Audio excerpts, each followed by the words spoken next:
High ভাবি, কেমন আছেন? এখন ভাবি হয়নি তো ভাবি ভাবি বলে চিল্লাস কেন? হননি তো কি হয়েছে, কয়দিন পর তো হয়েই যাবেন ভাবি। থাপ্পড় দিব কিন্তু মাহির। কেন ভাবি? তোকে আমি আজ মেরেই ফেলবো।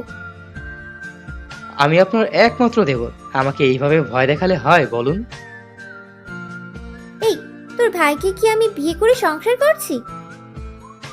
কয়দিন পর করবি? কয়দিন পর কেন, এই জীবন থাকতে করব না। আমার ভাই কোন দিক দিয়ে খারাপ যে তুই ওকে রিজেক্ট করছিস? তোর ভাই নায়কের মতো, কিন্তু আমি নায়িকা না।